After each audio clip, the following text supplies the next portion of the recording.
Hello everybody and welcome to Commodity Culture, where we break down the commodity space for both new and experienced investors. My name is Jesse Day, and before we get started, standard disclaimer, nothing here is investing advice. Do your own due diligence. And today's guest is the founder of Eclectica Macro, an investor, a surfer, a St. Bart's luxury hotelier, and the host of the Acid Capitalist podcast, Mr. Hugh Hendry. It's great to have you on. Thank you very much. What a mouthful. I had my own hedge fund business, a global macro boutique out of London, ran it for 15 years, Eclectica. But that business is no longer. It's a bit like Silicon Valley. It's no longer in the land of the living. So my day job is looking at beautiful properties in St. Bart's. And then, like you say, I've got the podcast out there, The Acid Capitalist. That's great. And I wanted to start, like I do with all new guests, with the origin story, going back to when you first discovered investing. So how did you discover investing? How did that lead you to founding Eclectica Macro? And then let's end on that, what your focus is today. I don't believe in focus. I'm not a focus guy. The investment found me, I was a poor kid from the projects. And but I have a different vibration to many, and a process of serendipity, force of character. I got a leg up in the world of investment fund management in the grand old houses of Edinburgh, which was miserable for 8 years, and then I moved to London, and I shipped up with one of the original European hedge funds, Ode, and in 2003 I launched my own hedge fund, which I ran for 15 years. So this is a commodity. Your question was multifaceted. I think I answered only one of your questions, but anyway, just dive in. Well, no, that gave me a good, clear background, and I wanted to talk to you about gold a little bit because this is a commodities-focused show. The vast majority of my guests are very bullish on the commodity sector, especially on gold and silver. They believe that holding gold is essential. It's sound money outside of the financial system. It's an insurance policy against hyperinflation. All of these things that you hear when it comes to the precious metals space. I know you have a differing view on this, so I wanted to get your take. I've heard you say that gold is kind of a useless asset. So I wanted to have you elaborate on that and just let us know your thoughts on physical gold. So background again, my first calendar year as a hedge fund. I'm humble me. I made 50% in the calendar year, and it came in entirely from being very, very long gold mining equities and the like. And I've pursued it for a long time. I'm a professional investor. Okay, I don't go holding hands with my investment. It's just some of the language you were using there. I see it all the time. Whatever, it's a different market. You're not a professional investor if you're on Twitter saying, exclaiming your love for gold and talking about fiat currencies and hyperinflation. And you're not a professional investor, people, okay? Gold serves a purpose. It's giving a finger to the man, right? It's when the system becomes chaotic. We're on the verge of chaos. Chaos is brewing with this dawn of chaos. We're going from an orderly system to a disorderly system. Unfortunately, you see that with more and more geopolitical risk everywhere. The last time was the 1970s. That was a really crazy bonkers time. The Arabs had their embargo. The Iranians took American hostages, and America went, "Oh, please, can you send them back?" As opposed to invading the country. It was just a crazy time, and gold was incredibly powerful. And then gold was profoundly useless, worse than useless. We fell from a high of $850 or so January 1980 to about 275 or so. I'm pretty sure I picked up some ounces at 275 as the British government, the exchequer of the UK, who had accumulated gold for 200 years through famine, through war, But 25 years of holding in a bear market, they puked, and they puked at the bottom of the market, and they puked to people like me. So I've got form. I'm not against gold. I just don't like. It's the Bitcoin language. Maybe we can expand upon that. But people invest without prejudice, buy things going up, sell things going down. Presently, and there's going to be a little bit of contention in your positioning. They say a bull market is climbing a wall of worry. There's a lot of worry, and I get a lot of pushback on my principal risk positions. I mean, I have gold in my allocation. I'd have like 5%, like 5%, who cares, right? I have it. And there's a purpose for having it, which is, there is a purpose for 5%, and there's a purpose for more than 5% as an allocation, if we get serious, which is that the debt levels to GDP are very similar to how we entered the 1950s. Which is to say, they're inflated by by war financing. We've had war financing via COVID, if you will. And so you're talking about, if we round up to the nearest figure, debt is 4 times GDP, and we need GDP to grow faster than debt. And people would refer to financial repression. That's the means that has been deployed previously. And what that means is that you run for several decades with either zero or negative real interest rates. And that allows GDP to narrow the gap with debt, or to bring down the leverage. And in an environment of zero to negative real rates, inflation should do well. So in a recent interview you did on Stansberry Research, you said you could see allocating a certain percentage of one's portfolio to gold mining stocks, which you've discussed you have quite a bit of experience in. And you also mentioned uranium mining stocks, which I found very fascinating because it's not something you hear a lot, uranium and uranium miners being discussed. We talk about it a lot on this show, but it's not really out there in the mainstream financial press, so to speak. So I wanted to get your thoughts on uranium miners as an investment and why you think they could provide opportunity at this point in time. I mean, it's out there. I'm looking at the Cameco chart, the Canadian, the large, I guess the largest market cap in the space. And I've been in a uranium mine. Was I Olympic Dam or the other one? But I've been underneath the lake and all that stuff. It's quite incredible, quite scary. But that story's out there. That's a very, very populated speculative space. Nothing wrong with that, but it's out there.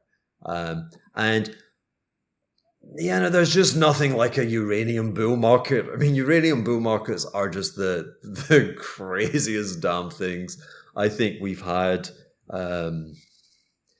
3. This might be the 4th in about 30, 40 years.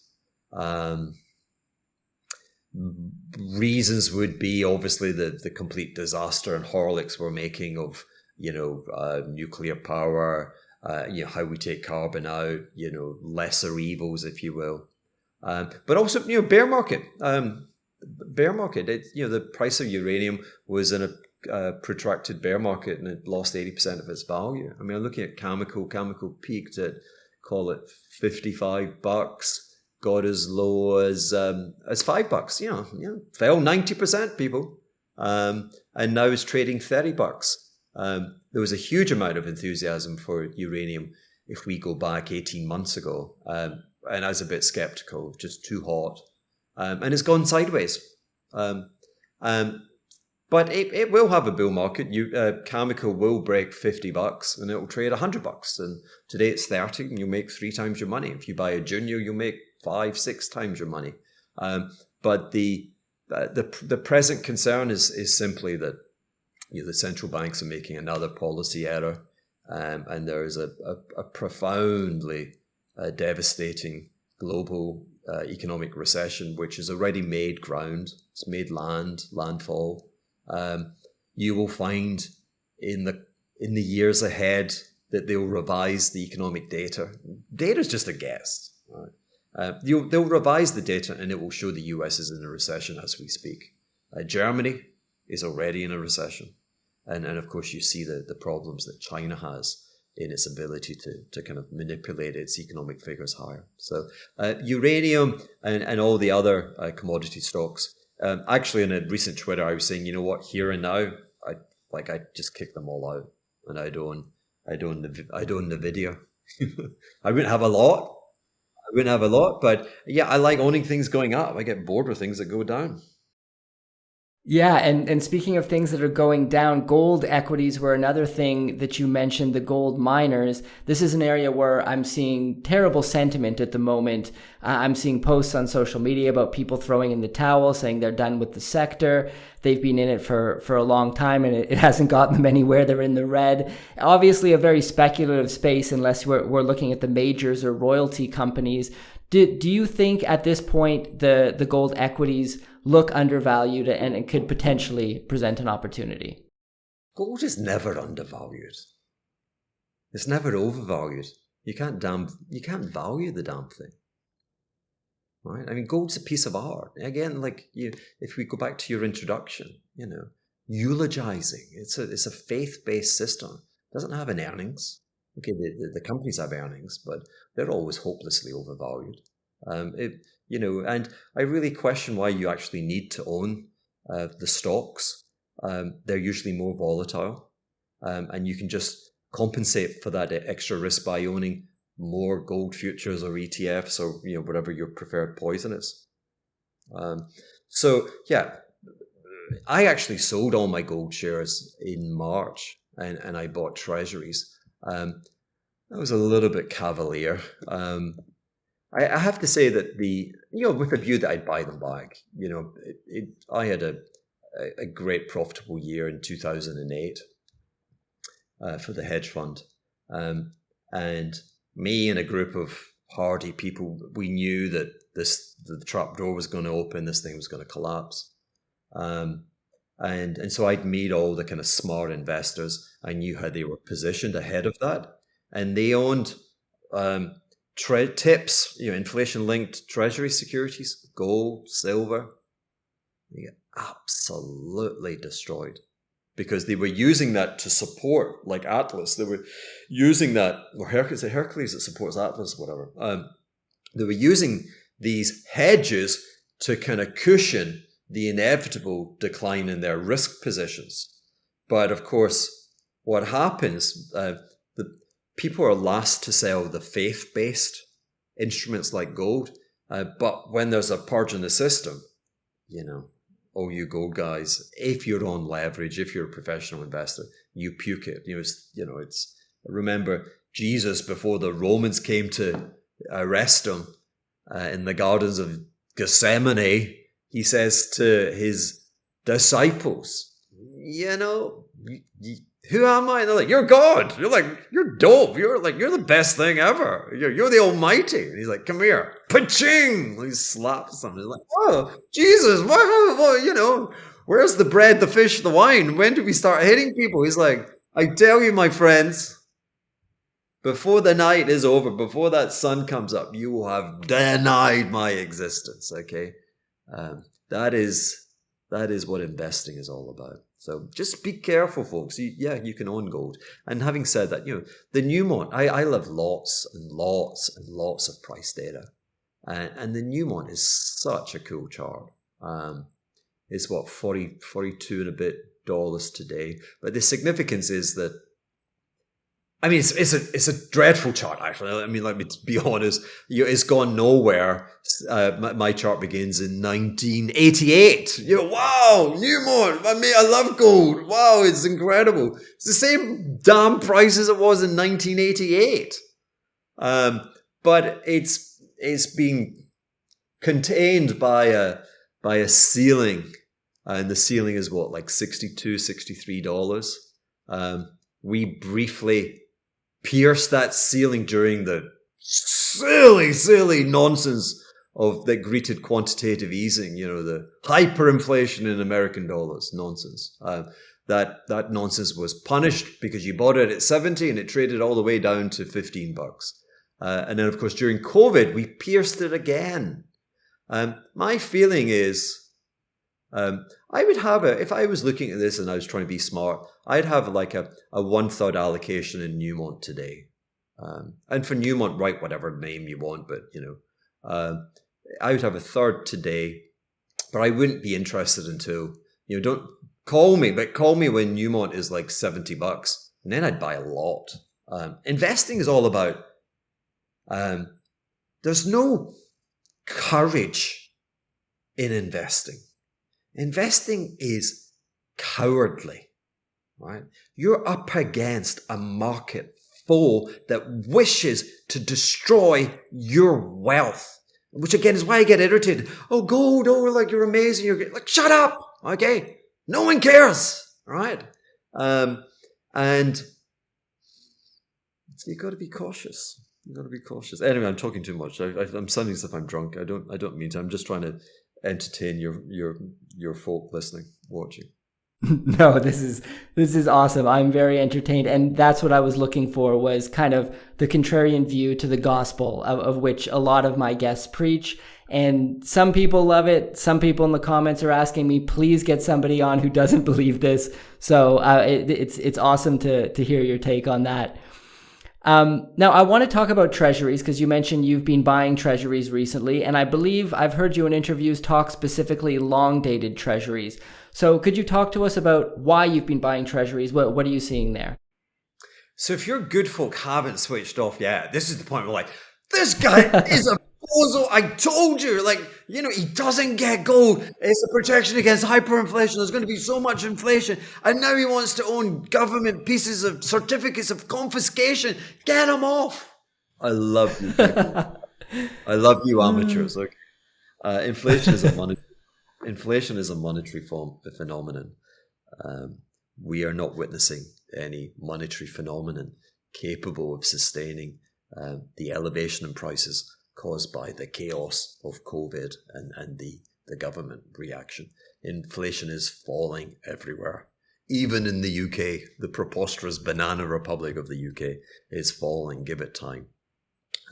We've lived in a very deflationary, or it was disinflationary, it's becoming deflationary, global economic regime for 25 years. China supplies a surplus of manufacturing capacity. The deficit countries give it their demand. Okay, so they suck in imports. Imports are a negative contribution to GDP. That's when I say it's deflationary, disinflationary. Deficit countries are sucking in deflation. Okay. In return, in the classic system that prevailed in the world for 200 odd years before 1998, the surplus country, it was beholden and logical that the surplus country would have good things happen, and the currency, the relative value of their currency, would appreciate vis-a-vis the rest of the world, and in doing so, it would enrich the industrious citizens of that nation. That doesn't happen. That is not allowed to happen. What China et al., what they offer. So we accept their surplus manufacturing capacity, and they give us billions, trillions of dollars of them purchasing dollar assets. The US is an open capital account. Sovereigns and anyone else are free to buy dollar assets. They're actually happy to do so because it has a rule of contract, a rule of law, deep and liquid markets, and it has this Federal Reserve underwriter which will bail you out, when there's extreme risk. So sovereign nations love it,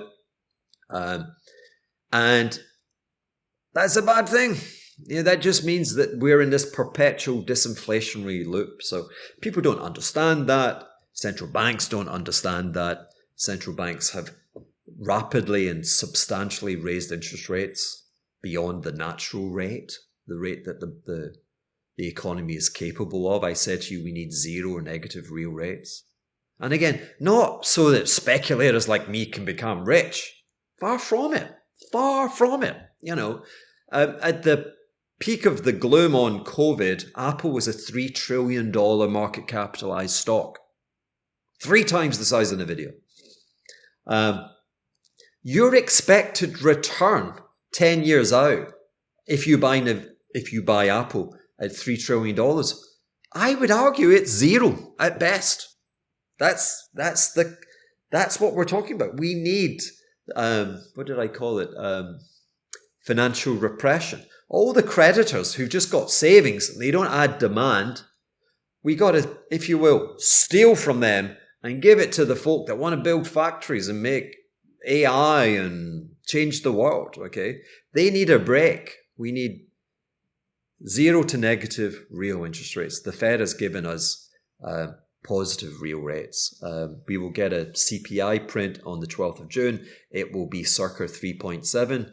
Their rates of 5.25. They show every indication of being willing to raise it further. Rates are too high. We're going to have a profound economic recession.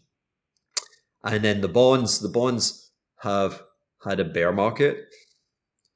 You have wiped out all of the price appreciation since 2005. The bonds have not made new lows in 9 months.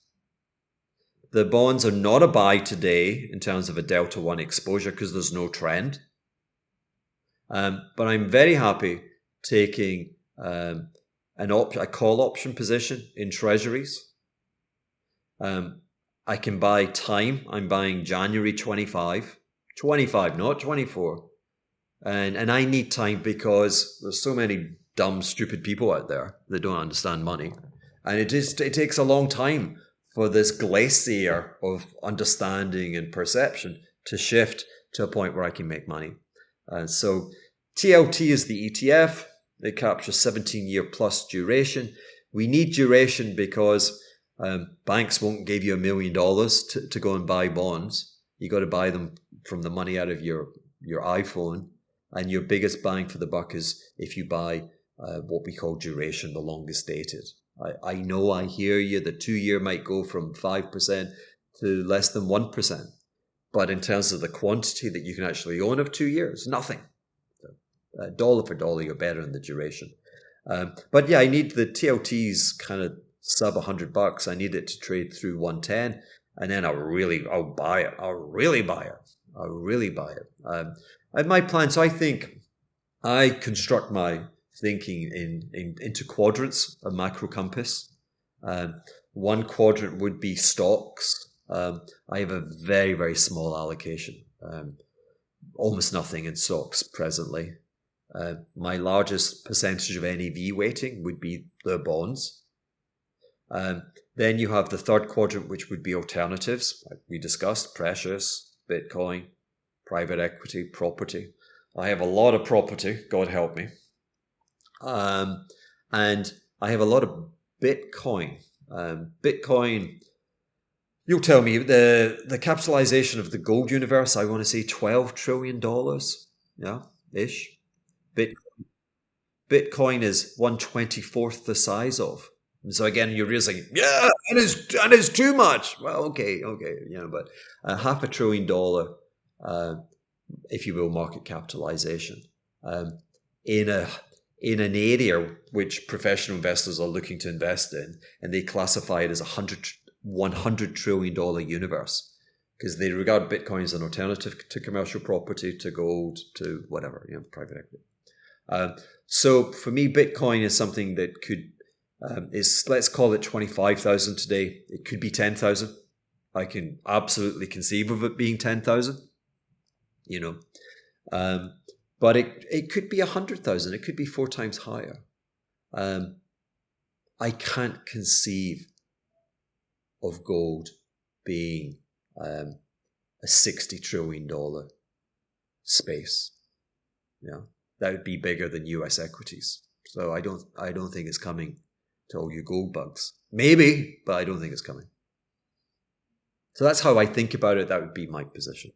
Yeah, very, very interesting. And I'm glad you did bring up Bitcoin because I also have an allocation to Bitcoin. And I don't talk about it on the show because I get attacked in the comments because everyone loves gold watching this show. So I'm happy that you did bring it up.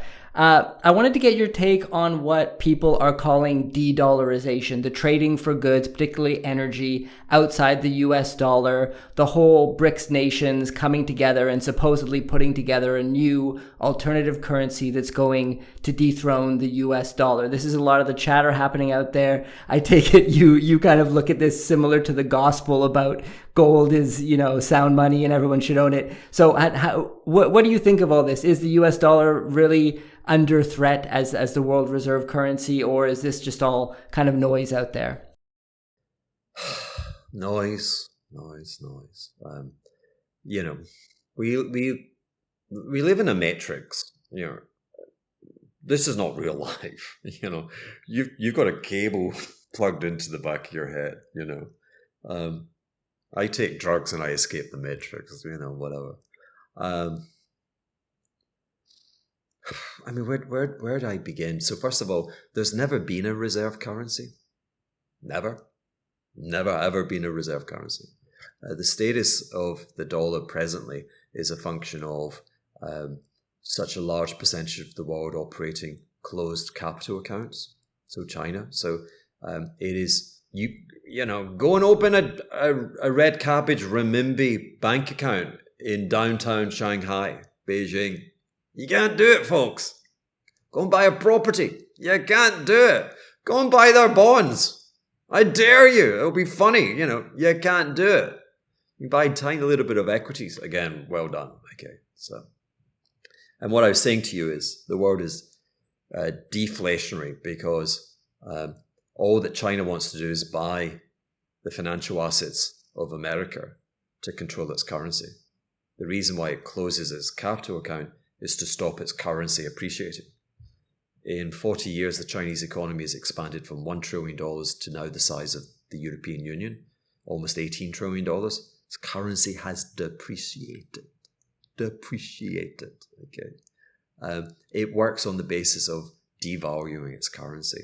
It'll never be an alternative. So for the de-dollarization nonsense to be accurate, you need a sovereign state that has a rule of law that respects contract law, that has deep liquid markets, that is willing to have market participants have booms and busts, which is open to public dissent.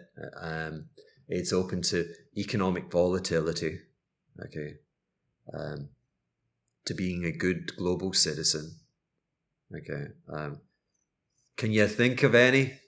Because I can, all of the world's surplus savings go into America and to a lesser extent the UK, the Kiwi, the Aussie, the Canadians, because they're open and they've got a rule of law. Okay. If China were to have a rule of law, yeah, we'd all be happy having a go. Get rid of the Chinese Communist Party, we might have a go. But until such time, it's bloody nonsense. It's stupid. It is stupid. You've been had, people. Wake up. Pull the damn thing out of the back of your head. Stop being had. It's dumb, okay? Another point being settlement. Cash settlement, right, is not the issue. I don't give a damn monkeys if the Saudis want to take red cabbage as they sell their petroleum, okay? The question, however, is, okay, China now has 1 million barrels of crude. I'm in downtown Riyadh and I've got red cabbage. And I'm thinking, and I go to buy a Starbucks in Riyadh, and I'm like, how many red cabbage do you need for the coffee? And they're like, get out of here. I'm like, bugger, right, okay. What am I going to do? And I can't buy Chinese property. I can't put it in a bank in China. Can't buy stocks. I can't buy private equity. What am I going to do? You're going to buy US assets. So people, stop being hard. I'm tired.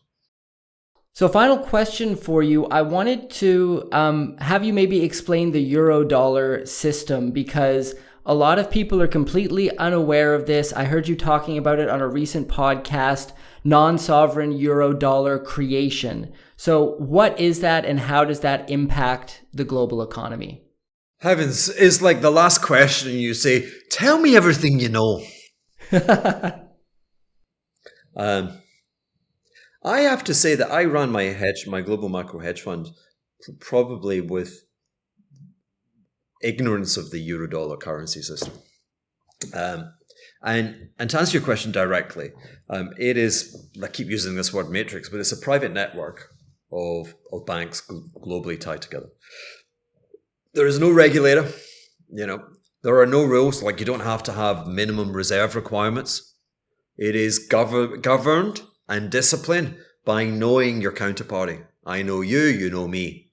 I know if you're sleeping with someone or being naughty, we all know, right? And that's how we manage risk. And that system is a collateral-based system. And in good times, when everyone's happy and we're drinking too much at lunchtime, you go to the window. Let me take a step back. Think, we're talking to Labradors, including myself. Think of the Eurodollar market as a pawn shop. That's what it is. It's a pawn shop, an international pawn shop. And you go and you're $1 billion hedge fund, and you go, hey, look, I've got $100 million of Japanese equities, high quality. We got Sony, whatever. Can I pledge that? And will you give me dollar cash in return? And I'm like, yeah, sure, no problem. They give you $100 million, but you've got 24 hours. And when you come back, I might change my mind and I'll need those dollars back. Yeah. And that's what happens. So I call it the non-sovereign creation of dollars. Dollars are being created. They didn't exist. Now they exist. And that's happening outside the United States. Why we call it Eurodollar is a misnomer. It's a historical legacy. I would hesitate to guess that the Eurodollar, that activity that takes place in Asia is actually greater than what takes place in Europe. I may be wrong, that's a guess. Talking of which, Japanese banks have been sitting there with banking reserves, more red cabbage. Like you can't buy coffees with bank reserves. They're just laundromat tokens. But they go to the repo man or the pawn shop guy and go, hey, what if I give you 100 billion Japanese bank reserves? What would you give me? And they're like, oh, okay, well, we'll give you like 100 billion US dollars. What the hell? It's a party. I like you. I trust you, And I'm like, really? Oh, cool. So now you've got the money, and then you go and you try and get a loan from another counterparty, and he says, well, if you want, what did I say? We're at 100 billion. Let's take it down. Like if you had $1 billion, you want a loan for 10 billion. You gotta give me 10% equity. And you go, no problem. Pawn shop guy, boom, pays you that, right? And so this is a process of credit creation. Japanese money center banks, I fear, essentially pledged yen assets, borrowed dollars, so they become short dollar yen. I think that's the reason dollar yen is boom, boom, boom, because the repo man, every now and again, the repo man is like, oh my God, I've got such a headache. What did I drink yesterday? And he comes in and he looks at his book. And he's like, holy cow. And he's like calling everyone and saying, come to the pawn shop. Be here before lunchtime. I'm closing you out. And you go back in, he's like, yeah, I don't want your equities. The only thing I want today is US 3-month Treasury bills. You got any of them? And if you don't, you're closed. So that's the repo market. That's the Eurodollar market. The amount of money created by that market, again, I can only guess. Is it because I'm lazy? Is it because I'm dumb? No. It's because the officials, the central banks, they're like, It's not on my patch. It's not my problem. I'm a regulator. The Fed is the regulator of the domestic banking sector. It's like, I'm here. This is really hard. Really hard. Like, I'm not, like, you want me to look this? No way. This stuff is hard for little old me. So we don't have data. It's crazy. We don't have data. But I think it may be 2 or 3 times greater, the amount of dollars which are created outside the frontiers of America than inside. And that money's not expanding. It was, but it's no longer expanding. And of course, we know that onshore Federal Reserve dollars created by private banks extending loans, that's you've seen the M2 waterfall, all you guys looking for your hyperinflation. The last 6 months, annualized loans have contracted in Europe. First time, I think, since either 2017 or 2014. So, like Simply Red said, money's too tight to mention, baby, and there's going to be some issues. Welcome to the world of TLT, ultra long bonds. We'll see, I don't fear being wrong. I have some call options, I might lose some premium. I might make loss, Well, thank you so much for joining us today, Hugh. I can honestly say this has been one of my favorite interviews I've ever done.